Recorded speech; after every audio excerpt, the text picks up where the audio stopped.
and Dr. Sandeep Pendov, who's a hospitalist connected with Johns Hopkins, Howard County, and Dr. Nirmala Shivaji, who's a practicing anesthesiologist, who's connected with Nityananda Meditation Academy, are going to be giving a talk on neuroscientific approach to mental health, and then a discussion about some lifestyle aspects that support positive mental health and higher consciousness. Then we're going to have another experience of pranayama, like a breathing exercise with Dr. Muktananda. And then he's going to give a lecture called Sustainable Mental Health and AI, talking about how, and then finally I'll give a conclusion and a call to action. And for everyone who is able to stay, we're going to have a kriya, which is a technique for stress reduction. That'll be really nice. So it should be a very enriching and enlightening experience for everyone. And we're very happy to have you here. Briefly, this Science Summit is geared at how we can bring new scientific innovations to help the UN achieve its sustainable development goals.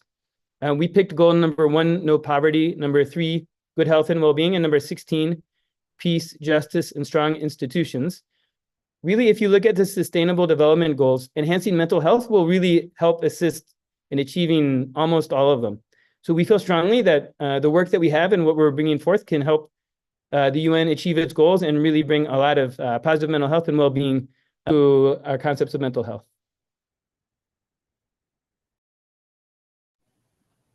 Thank you, Dr. Peter Bloomfield. Really appreciate it. And thank you for inviting us to participate in this session. We wanted to give a sense of what we mean by mental health. This definition of mental health is taken straight from the UN mental health webpage. Essentially, mental health is a state of well-being where we are able to cope with life's daily challenges, have great relationships on a daily, regular basis, learn to work well, one of the greatest challenges of our time. Close to 1 billion people are affected worldwide, and this is from 2019. And all of you know that COVID only made this problem much worse. And today's estimates are probably 1/4 to 1/3 higher than what we saw in 2019. WHO predicts that half of everyone in the world at some point before they reach the age of 75 will experience mental health issues. And that is a huge number, right? That goes into the billions. Very much focused on treatment, which is after the fact and super expensive. And it tends to focus on emotional, psychological, and social aspects of mental health. Like emotional means, can we handle stress and emotions? Can we handle anxiety? Psychological is, can we change the thoughts to control thoughts? Maybe think of happier things. It's more like positive thinking. And social is, can we manage jobs and relationships? Can we manage the environment around us? To be truly sustainable, which is what this session is about, I think the traditional approaches have to be sustained with holistic approaches, which are not usually identical. Our beliefs from life negative cognitions to positive, life positive cognitions. This is so critical. I'll talk a little bit more about this in a bit. And finally, that help you unlock your true potential by breaking free from limiting patterns. Let's look at this a little bit more in the next slide. So next slide, please. See, powerful cognitions go beyond positive thinking. They go towards transforming beliefs. Many of us tend to grow up with very limited view of ourselves, not due to our own faults. It's because the world seeing things while blindfolded using the pineal gland. This actually has been affirmed by research. Scientific research has shown that some people can achieve something like this, which no ordinary person would think of themselves as capable of, but we are capable of extraordinary things. So a powerful cognition would be something that alters how you see. Please feel free to put them. Time is moving quickly, so we're going to have to move fast. We have a lot to cover. So this presentation is brought to you by Nityananda Hindu University. I'm representing the research department of Nityananda Hindu University. And this is a university that is styled after the ancient Hindu universities from Nityananda Paramashivam, who is, as per Hinduism, he is an incarnation of Paramashiva, which is the primordial divinity. And starting from birth as a yogi, he has achieved high consciousness and enlightenment and incarnation status to their members and the communities around them, including Andadan, giving food, growing agriculture, healing services, schooling. And then he's literally millions and millions of followers, over 1 million letters of commendation and recognition, political leaders, religious leaders, and is a very, very indescribably remarkable figure. And through this talk, I'll be referring to cellular and physiologic level, and then I'll be talking about those researches that have been done, and then how it shows up in the mental health of participants, which you'll see some remarkable findings. And then we're going to talk about what is going on in this program called Inner Awakening, again, organized by Swamiji and run directly by Swamiji. Involved activities like yoga, meditation, initiations, which we're going to talk about what that looks like at the EEG level, a sattvic diet, the science of completion, which we'll talk about as well. And participants' blood were drawn before and after. It means like 2 to 7-fold in reduction of the proteins, of the gene products. And then the anti-inflammatory pathways that reduce stress and reduce inflammation were upregulated, again, 2 to 7-fold. And then there were 2 specific pathways that they noted. One is the anti-aging, genetically young. Many people know about telomeres. It's been very much talked about in the mainstream recently. The telomeres are like the aging system of the cells at the DNA level. When the telomeres in the chromosomes in the DNA get short, then the cell can no longer reproduce and becomes senescent or becomes no longer effective. So maintaining the telomeres long is a job of telomerase. So people who are the organelles inside the cell that create power for the cell, energy for the cell. And so their metabolism was increased. This is actually not a typo. You see it's 967%. It's not a typo, it's really true. Basically 10-fold increase in mitochondrial metabolism. Combine that with anti-aging, rejuvenation, and then reduction in stress. Now we looked at how does that show up at the level of the person's mental health. So this was a study that was done a couple years ago, and it's being put into manuscript right now.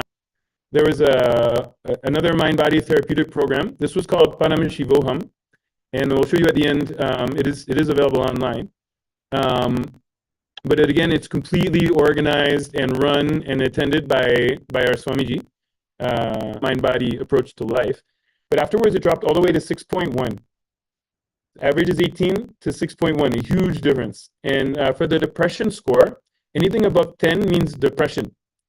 5.7 is the average. For this, the post scores were 2, 2.7, so much, much lower than average and very far from depression. So this is going to show up as a really great state of well-being.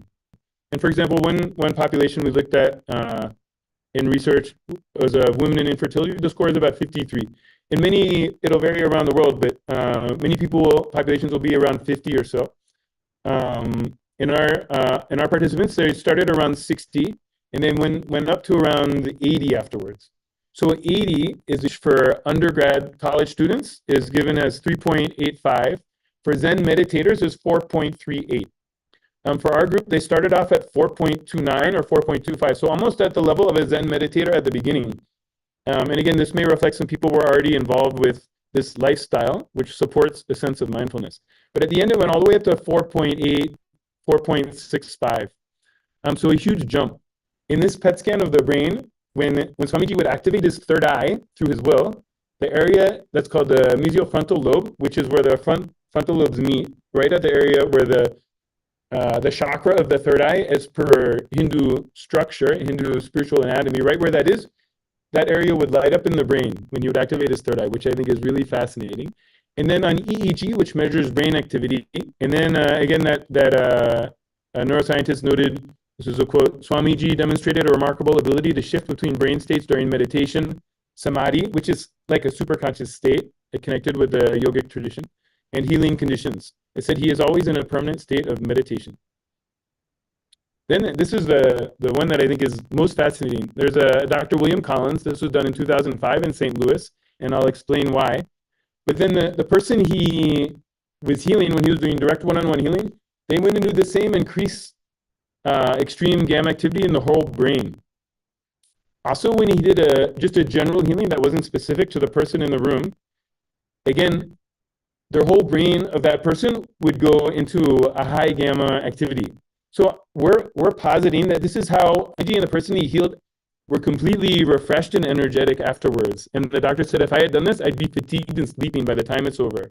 So for some reason, this intense metabolic activity of the brain did not cause fatigue. It caused rejuvenation. And then he said, the world is not going to believe this. Would be, we'll go to alpha waves here. Alpha waves are the next state. They go from 8 to 12 hertz. This is if you're awake and alert and kind of receptive. Could be a listening state. Many of you guys are in alpha right now. If you close your eyes, you go into heavy alpha waves. And then beta waves would be if you're like taking a quiz, doing a task, if you're at work doing a task that requires your mental activity, it's 13 to 25 hertz.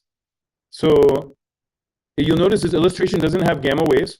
Part of that is because gamma waves, people didn't even know about them until relatively recently because you normally cannot see them on a normal EEG.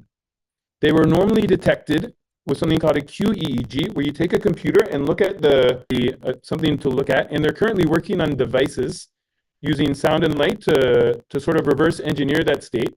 We would posit that it can also be created through spiritual activities and mind-body interventions. The last group I'll talk about is long-term meditators. These were Tibetan Buddhists that have been meditating for 10 to 20 years, like their whole lifestyle was meditation. Like monks that would meditate for 6 hours a day or, are developing this capacity, which means this level, which we're positing as a space of super consciousness, very high level of consciousness that correlates with concepts of enlightenment that have been talked about throughout history. This level, this capacity are yogic shaktis that are beyond the scope of this presentation. But while doing these things, they'll describe a very low TPS, which again, TPS is thoughts per second, means completely quiet mind. And their whole sense of space will be just completely spacious and unclutched. So we're really excited about this. I think it has tremendous significance for humanity on many levels. And we're excited to research it further. So that is worthy of having this life experience and can express this life experience. And one thing that I think is connected all throughout the world, Hindu diaspora, people who have come from Hindu civilizations or backgrounds and spread all over the world, they have extremely low. I just take a moment to practice this meditation where I unclutch from my thoughts. So I want to take you through this meditation, but let's watch this video briefly. Go ahead, please play. In one line, listen. Decide not to engage or continue, create, maintain, fight, destroy, play with any thinking process in you. That's it. Do not create, sustain, maintain, fight with, try to destroy. In few seconds, you will see you are not thinking process. You are beyond your thinking process.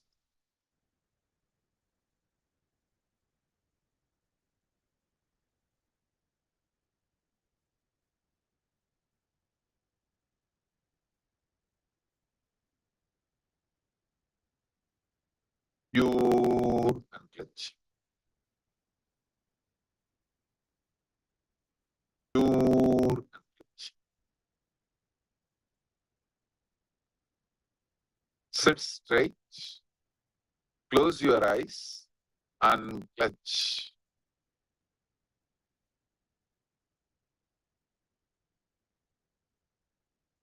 Decide to unclench.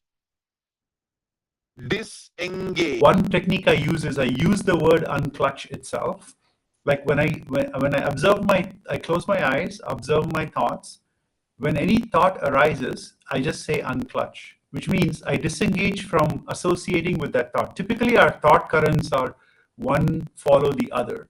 First, I think about my house. I'm thinking about my dog in my house, and then the food the dog didn't eat, and so on and so forth. So it's an association of thoughts that creates problem. So if you unclutch from each thought as they appear,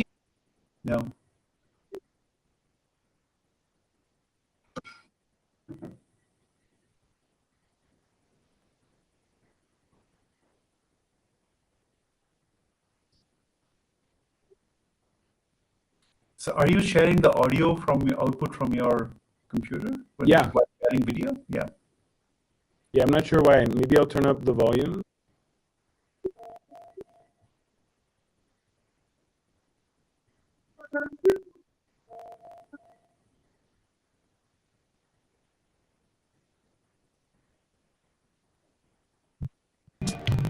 You able to hear it now? Yes.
Great.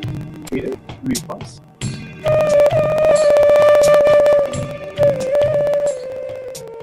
Awesome. And Dr. Sandeep and Dr. Nirmala to take us on to the next session. Thank you. Good evening, everybody. I'm Dr. Aran Kay. I'm a practicing neurologist in the U.S. In Augusta, Georgia. I will be sharing a little bit about findings on neuroscience in depression, as well as positive findings in lifestyle measures such as yoga and meditation. So next slide. So the brain, but the gut, in a sense, is the second brain. It has a very extensive nervous system called the enteric nervous system, and there's a communication between the brain and the digestive system, which is two-way, which is really important in mental health. And it turns out lifestyle options, therapy, which is expensive, medications have side effects. And so we can go on to the next slide. So many studies have been done on depression, looking actually at the bronchial attachments. It turns out pain processing pathways are negatively impacted in depression, and one way is maybe the cingulate cortex. And even our ability to empathize with others are affected due to loss of brain cells in the cingulate cortex. Also, depression negatively impacts the basal ganglia, which is a part of the brain involved in pathways for reward, motivation, and feeling pleasure. And so we can go on to the next slide. So not only, move on to the next slide. So what has been really, in a way, groundbreaking is that initially we thought that brain cells, we have a limited number of brain cells or neurons, and once they're gone, they're gone. But it turns out certain practices, especially yoga and meditation, can actually lead to neurogenesis. We're actually generating new brain cells in yoga practitioners. Very interestingly, fear pathways. This is sometimes called it's a important part of our very primitive brain attention, and controlling the autonomic nervous system, such as the dorsolateral prefrontal cortex, parietal cortex, hippocampus, temporal, anterior cingulate striatum. These are also involved in emotional processing, some of these areas. Very interesting decision-making, learning, memory, and also the ability to monitor ourself, to know what's happening within us and our environment, and as well as having self-awareness about fear and anxiety. Interestingly, I also wanted to mention that in yoga practitioners, They've looked at yoga practitioners over their lifespan, and they tend to have less of the natural loss of brain cells that happen to us as we age. So it's also protective of the loss of brain cells or neurons. So very important for as we age, it can have a very promising effects and protective effects. Also, other studies have been done looking at the brain chemicals, which are important. And unfortunately, what this does also is this leads to a cascade of other events in the body, including more inflammation, which ends up increasing risk for various health problems that we see today, such as high blood pressure, diabetes, heart disease. There was a very interesting study they took up people who were depressed and put them. Hi, this is Dr. Pandav. I practice in the US near Baltimore, and thank you, Dr. Shachi, for the input. Basically, the gut-brain axis is a very important axis. You know, these days there's a buzzword, healthy gut microbiome. So before we talk about that, we should know what gut-brain axis is. So basically, the brain is connected to the gut by a vagus nerve. So what it means is what happens in the gut, reducing the anxiety and depression. So this is one impact. And the second impact it does is that it improves the bowel movements. So basically what it does is, since it is high in fiber, so people get relief from constipation. And so there is less of inflammation in the gut lining. So it reduces all the inflammatory diseases and as well as the autoimmune diseases. So in nutshell, basically the healthy microbiome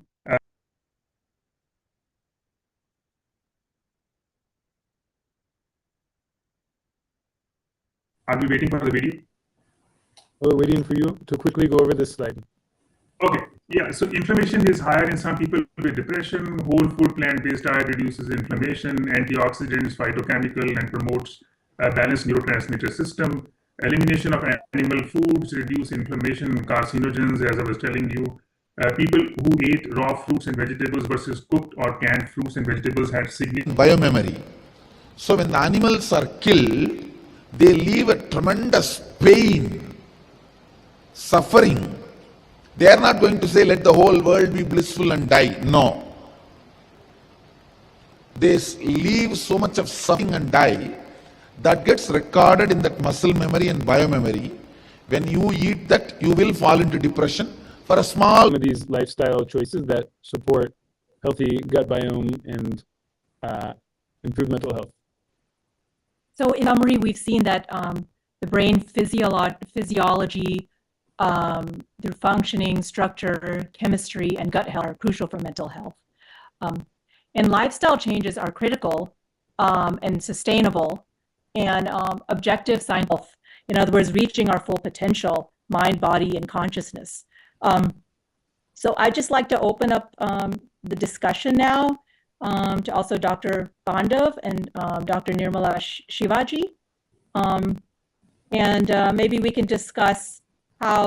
So the least is, you lose weight. And but other than that, so emotionally you feel much better, you feel much lighter, your energy level goes through the roof. And the last, your meditation deepens like amazingly to a deep, deep level, in the sense that you're not doing meditation, it is kind of happening to you. So it's a different state to be in. And I found this to be amazingly powerful technique. I think, Dr. Shachi, you may have also... Quieter. People around me noticed, I mean, even your skin will start to glow. You'll even appear younger. People would comment on that, wonder what I was doing.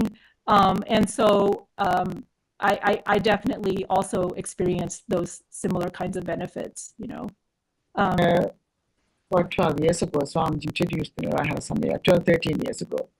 The first time I did the Nirahara Samyama, after that, it's completely gone. I don't take any antihistamines. I'm completely, and after that I did 2 times of Nirahara. Even with the first time, it disappeared. I thought this is, it's being a doctor, And being an anesthesiologist, using all the time antihistamines on patients, and it was so good. And I used to tell everybody, about the Rahara Samyama. This is my personal experience about that. And then, because we are running out of time, I'm going to go through this very briefly. But what Dr. Aranke and others like Dr. Pandav, all of them discussed, is that it's a simple change in lifestyle can lead to an amazing improvement in mental health, in physical and mental health. And part of changing lifestyle, and roll your tongue and just put it outside of your mouth just a little bit so that your tongue is sticking out like this. And then deeply inhale through your tongue and then exhale through your nose, right? Like this.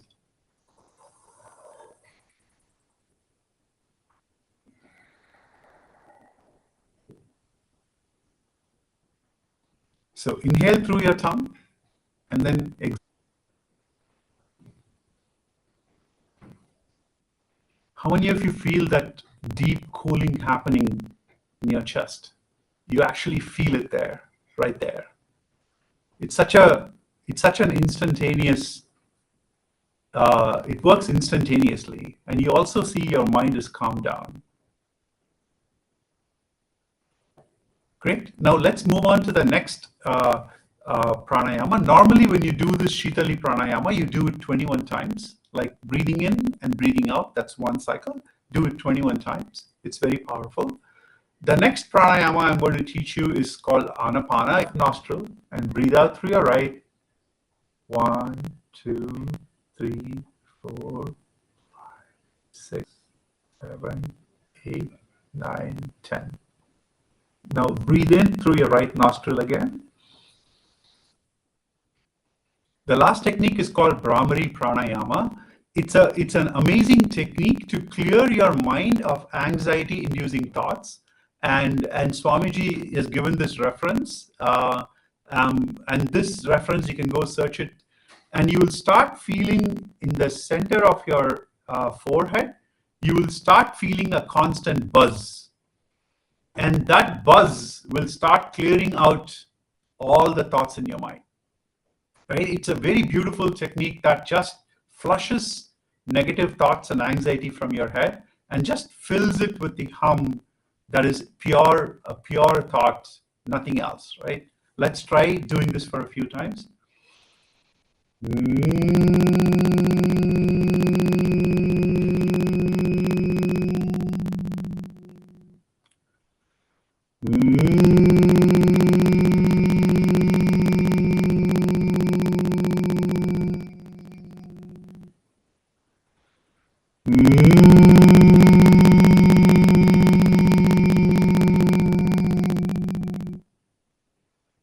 Now, while you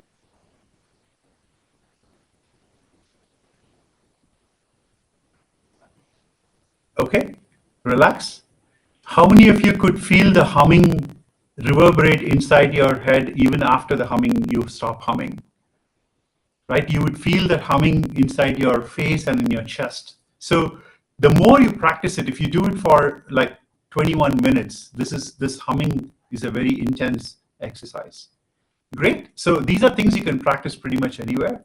And these are all search online for Nityananda Kriyas and you will find them. Okay. With this, let's move on to the next section.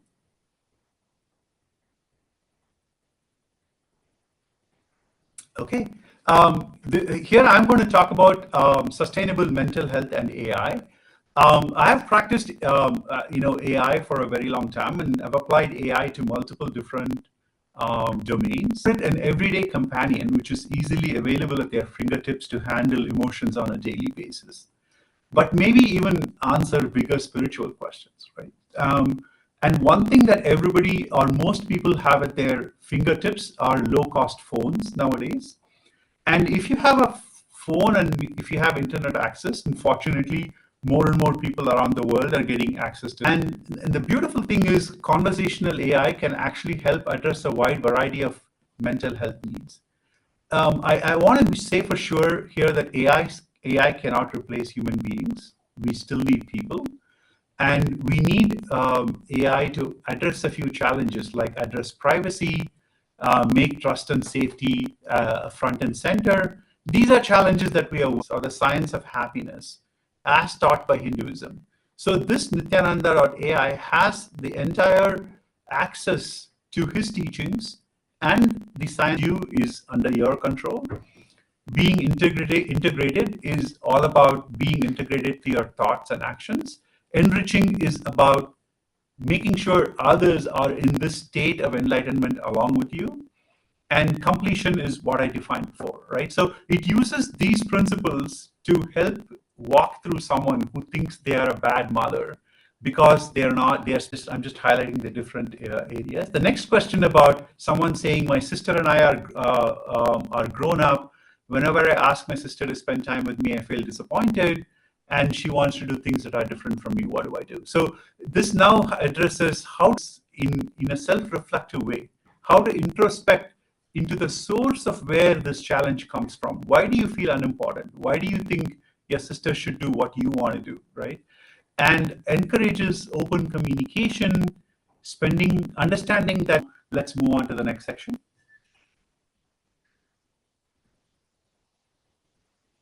Okay, now I hand it over to Dr. Prema Kodanraman to talk about women's issues.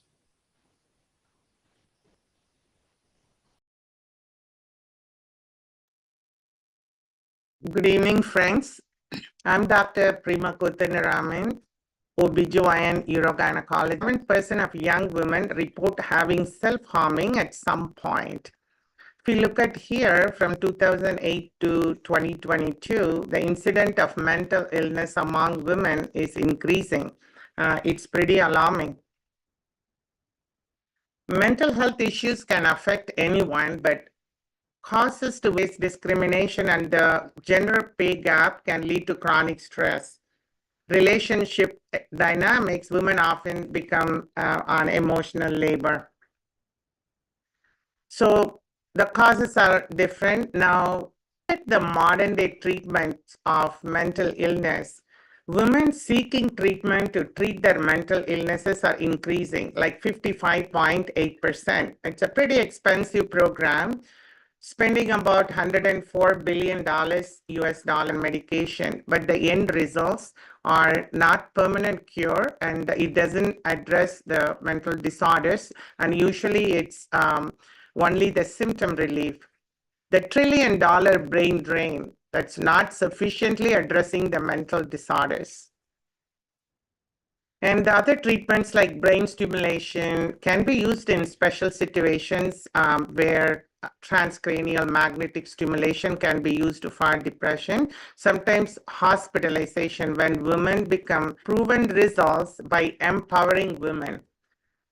So when we go into the depth of the empowering methods before, so let's read this very powerful verses from Manuvati Dharma Shastra. Very powerful words about women.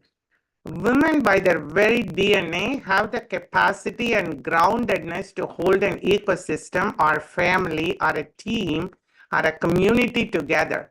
So women have their own intuitive intelligence in the field of keeping something very stable, keeping it together and making it functional. So Hinduism creates an ecosystem for every woman to manifest that possibility and that power. So this is the great way to start, where Manuvati Dharma Shastra and Swamiji making a foundation in KAILASA, bringing the ancient Hindu wisdom, reviving the ancient Hindu wisdom and creating a KAILASA with various projects empowering women using various approaches, allopathy, naturopathy, Ayurveda, Siddha. It's again, it's a free medical care is provided, and along with spiritual and psychological support and counseling to all women. So over $10 billion have been invested in women's health at KAILASA. This is very impressive, and again, a spiritual wellness, ancient Hindu tradition. So there are 108 free educational economic projects are functioning at KAILASA since 2009. Here are some 5, the most important I'm mentioning here. The KAILASA's Nityananda Lakshmi, the world's first Hindu microfinance project for women. Here it gives the economic freedom, holistic approach, and a proven way to for women to have a mental health. The next slide. Only feminine. Yeah, I think it's a video to be played. Let's hear from Swamiji, his powerful message and a description of a woman by him. Energy can be given the word. Only feminine energy can be given the word, given the title sacred, because when it is awakened, it does so much in you. Let me define the sacred feminine. Understand? The extraordinary creativity. Creativity will never be possessive.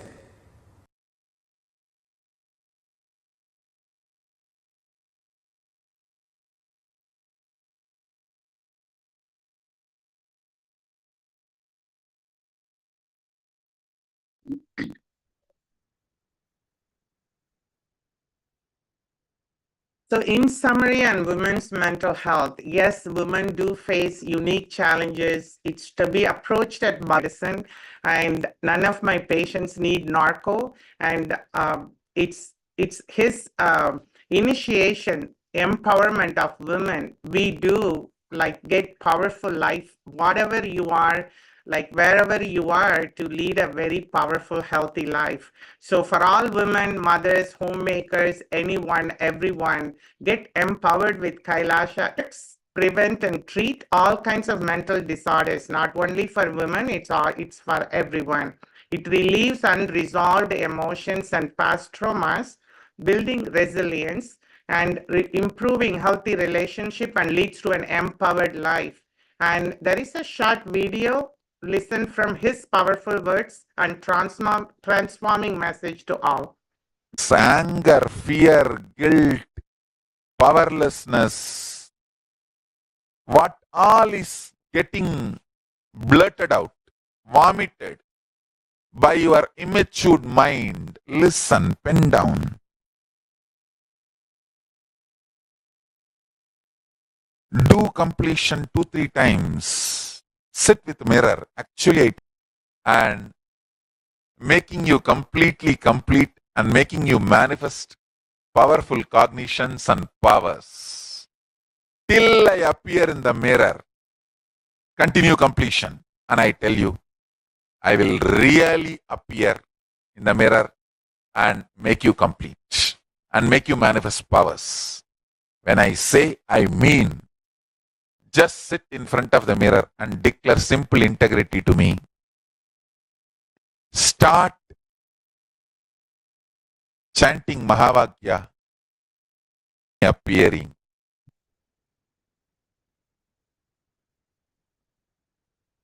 Now we invite Dr. Patel to come talk about children and mental health issues. Hello, everyone. I'm Dr. Sailesh Patel. I'm a psychiatrist practicing in California. So, as adult and women, children also have some of the unique challenges for children, which includes physical, emotional, and social changes, adversity such as poverty, abuse, exposure to violence, pressure to conform with peers, exploration of identity, and so forth.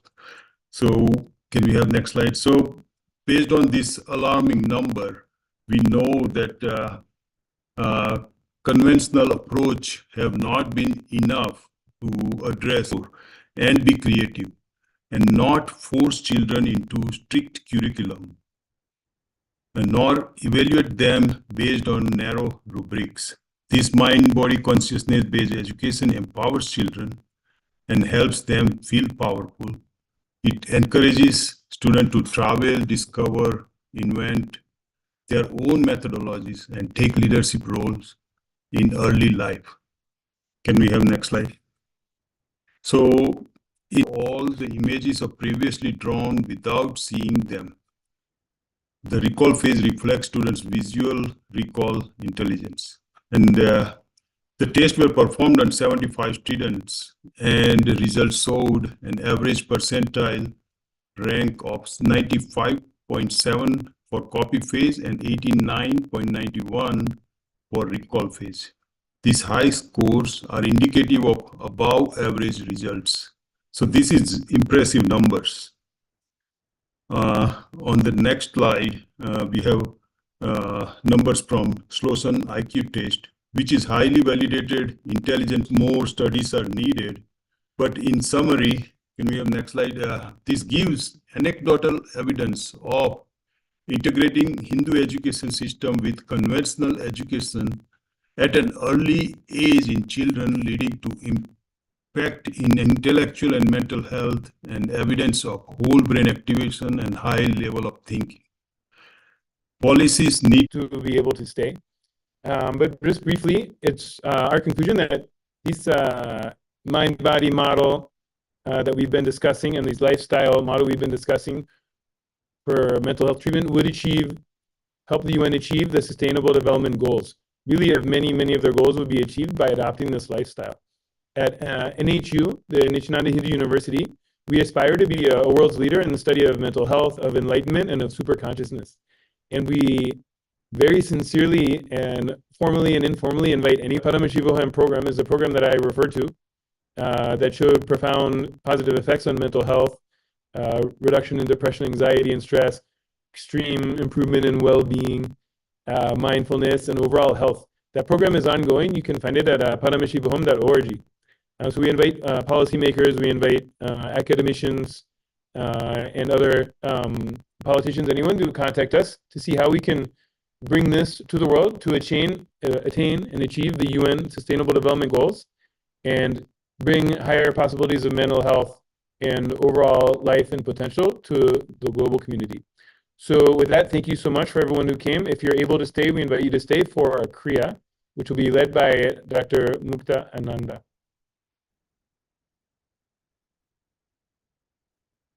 Shall I play the video, Mukta, or do you want to speak first? Yes. Play the, I think, like I said before, kriya is... Heart, for example, liver, kidney, or heart, intestine, at some part, if there is a disturbance in this energy circulation, that is when you start developing diseases and disorders and disturbances.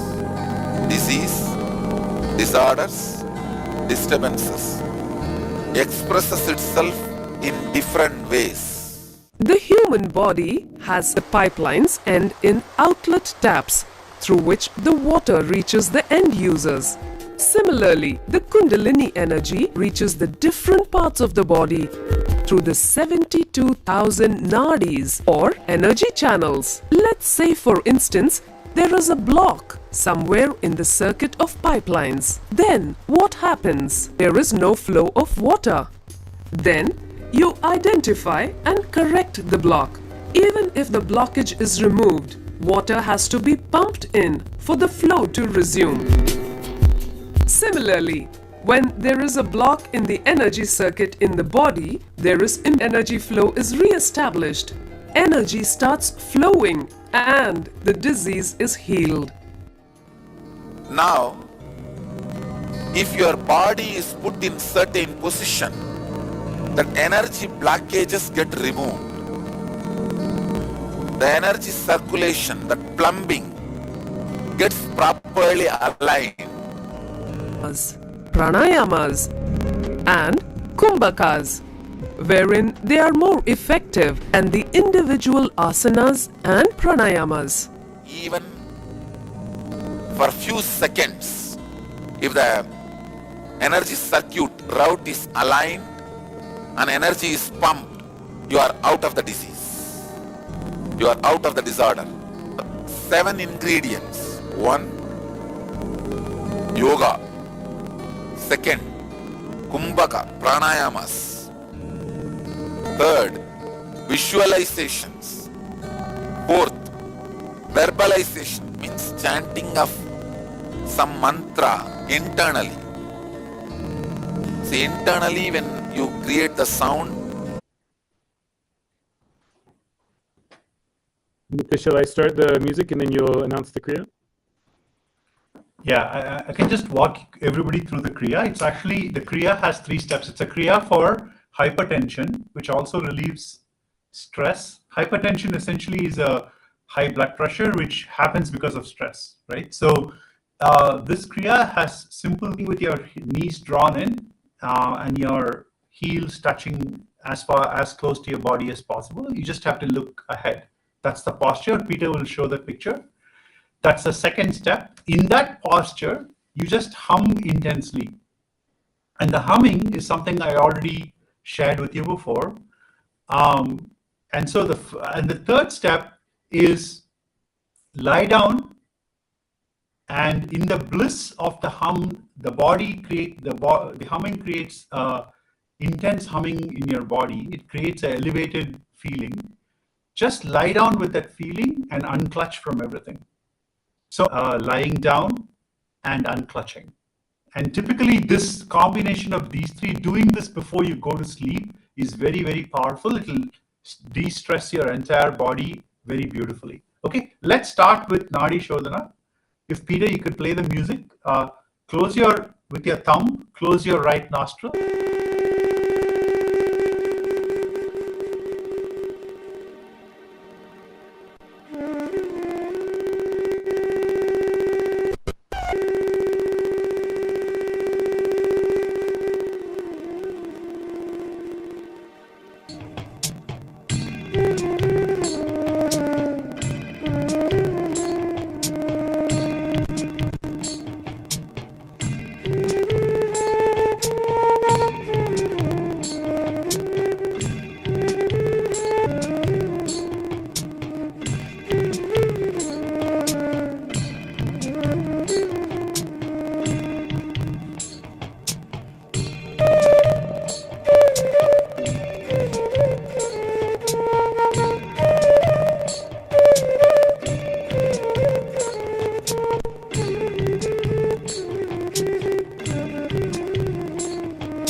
You can play the music to Peter.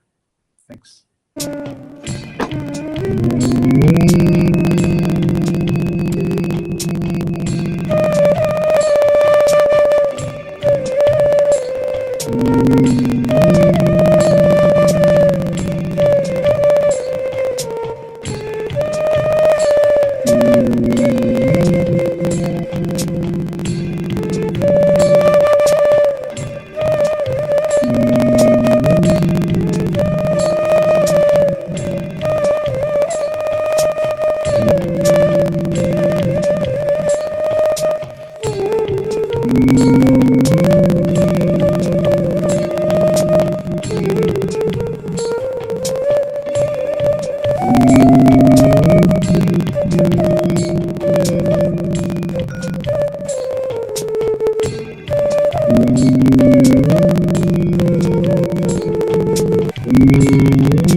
When you unclutch from your thoughts,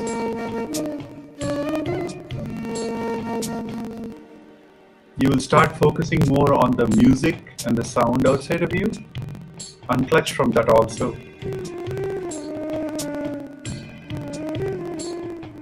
When you unclutch from that, you will start hearing your own body sound.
Surface level. I mean, there is a lot of depth to the meditation, mind, body, consciousness studies. But we just wanted to share some experiential,